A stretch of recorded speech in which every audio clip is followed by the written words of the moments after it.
Saúdo a todos com a paz do Senhor, boa tarde. Estamos chegando aqui, Pastor Mauro Alves, diretamente da cidade de Colina, no interior de São Paulo. Estamos passando para fazer mais um vídeo aqui. Depois vai subir para o nosso canal no YouTube também. E quero falar um assunto hoje bem interessante, bem sugestivo, para aqueles que são amantes das escrituras sagradas, aqueles que gostam de estudos da palavra de Deus. É um assunto que se encontra no livro de Jó.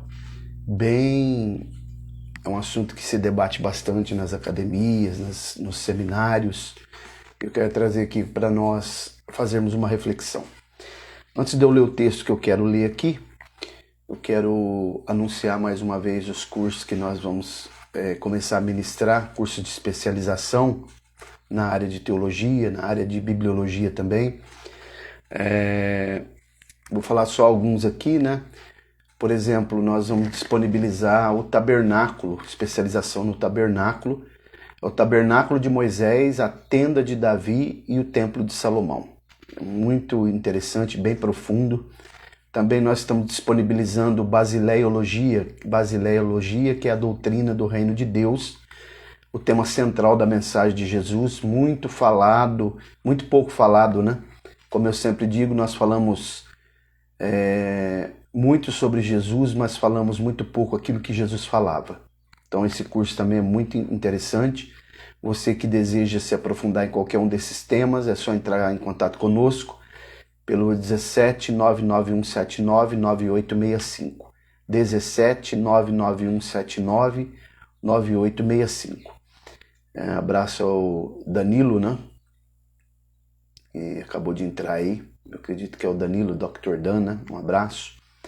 Também nós estamos disponibilizando a Xirologia, que é uma especialização no livro de Cantares de Salomão. Xirologia porque vem da palavra shir, cânticos, né? Shirim, cântico dos cânticos. Também é um tema muito interessante.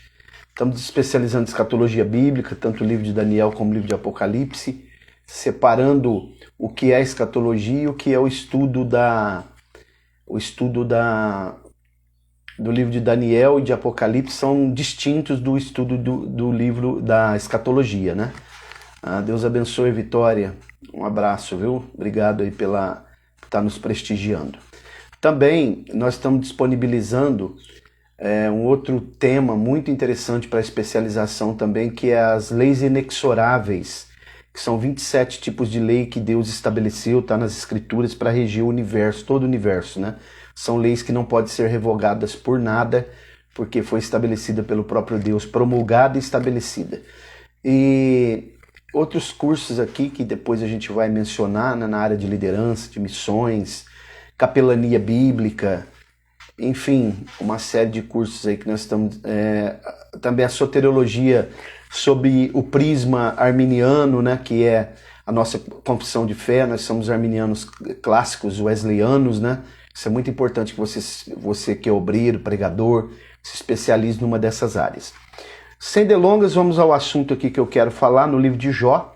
Essa palavra Jó, na verdade, é uma transliteração do hebraico para o português, né?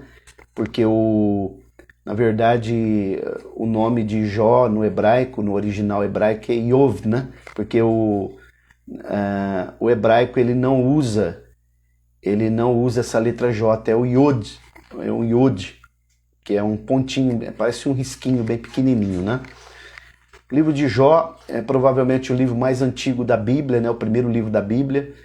Provavelmente tenha sido escrito por Moisés, né? Uma grande probabilidade que tenha sido escrito por Moisés, porque quando vai se estudar os traços de escrita, escriturísticos aqui, aparecem traços da escrita de Moisés aqui. Também bem interessante o que é chamado também de traços literários, né? Aqui as características literárias, me parece que realmente foi Moisés. Segundo o que se entende é que durante a peregrinação do povo pelo deserto, na direção da terra prometida, da terra de Canaã, no momento que eles estavam muito abatidos, desanimados pela a perplexidade e as dificuldades do deserto. Moisés chama eles, né? Se assenta com eles e conta a história, e ele começa no capítulo 1, né? Dizendo: havia um homem na terra de Uz, que provavelmente é a Arábia Saudita, hoje, né, nos dias de hoje, cujo nome era Jó. Este era um homem sincero, reto, temente a Deus e desviava-se do mal. Então Jó, ou Iov, né, é um homem singular, sui generis nas Escrituras.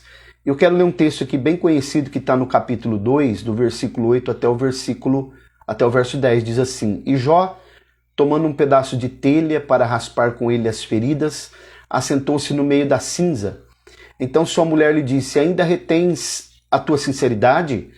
Amaldiçoa a Deus e morre. Mas ele lhe disse: como fala qualquer doida, assim falas tu. Receberemos o bem de Deus e não receberíamos o mal? Em tudo isto não pecou Jó com os seus lábios. Então está aqui esse texto, né, bem conhecido, que é um momento crucial na vida de Jó, quando ele tinha sido já atacado por Satanás por permissão de Deus nas 4 áreas da sua vida, né? Na área financeira, na área familiar, na área conjugal e, por fim, na sua área de saúde física. Estava com a saúde totalmente comprometida, com uma enfermidade gravíssima, que a Bíblia ela não especifica que enfermidade seria essa. Muitos dizem lepra, mas me parece que não seria uma lepra, não se dá para bater o martelo o tipo de enfermidade que foi acometido o patriarca Jó. E provavelmente ele viveu mesmo ali no período patriarcal, né? Provavelmente antes do dilúvio, né? Deve ter sido o momento que Jó viveu. E aqui esse texto, ele é um texto emblemático, porque ele fala uma frase que a sua mulher diz no momento de desespero, que já não havia mais como esperar algum tipo de luz no fim do túnel, ou algum alento. Ela diz para ele, a mulher dele no verso 8, né? Ainda retens a tua sinceridade? Amaldiçoa a Deus e morre. Pedro Miguel, Deus abençoe, obrigado, viu, pela participação. Esse texto, quando a gente vai observar um pouco mais o texto hebraico, que é o texto original, né? Sempre importante a gente pelo menos ser alfabetizado nas línguas originais. No meu caso, eu não sou nem um hebraísta, especialista em hebraico, e nem especialista em grego, mas eu sou alfabetizado nessas 2 línguas originais, consigo ler, né? Escrever já é uma outra coisa, escrevo algumas letras só, mas eu consigo ler. E quando a gente observa o texto original, a gente percebe que a palavra Deus aqui é a palavra Elohim, né? Que é uma palavra plural, e ao lado dessa palavra, quando fala amaldiçoa, no texto original, na verdade, está a palavra abençoa a Deus e morre. Está escrito, né, no texto original: abençoa a Deus e morre. Agora, existe 2 explicações por que o texto traduzido, ele aparece essa palavra amaldiçoa a Deus e morre. A primeira explicação ela é aquela que não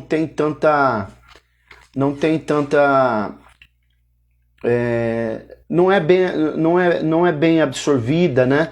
Não é bem defendida pelas linhas teológicas, pelas academias e pelos principais teólogos, que seria uma palavra de talvez uma ironia que ela estaria aqui mencionando, talvez seria uma ironia. Mas a segunda probabilidade, que é a mais aceita no meio acadêmico e pelos teólogos, é que os copistas judeus se recusaram em colocar a palavra amaldiçoa ao lado da palavra Deus, Elohim, porque eles não pronunciam palavra de maldição contra Deus de forma alguma, jamais. Então, o que acontece é que, provavelmente na hora que os copistas foram compilar o texto, ao invés de colocar a palavra amaldiçoa, eles colocaram a palavra abençoa a Deus e morre. E aí vieram os nossos tradutores e traduziram corretamente com a palavra amaldiçoa. Abraço também aí a Ana Luísa, né, que acabou de entrar. Deus abençoe. Então, irmãos, observem isso. Esse texto aqui é bem interessante, que ele fala exatamente isso. Provavelmente, os copistas, eles eles se recusaram em pronunciar uma palavra de maldição, porque eles não fazem isso. Eles se têm um cuidado muito grande em pronunciar a palavra de Deus por causa do tetragrama, o terceiro mandamento, né?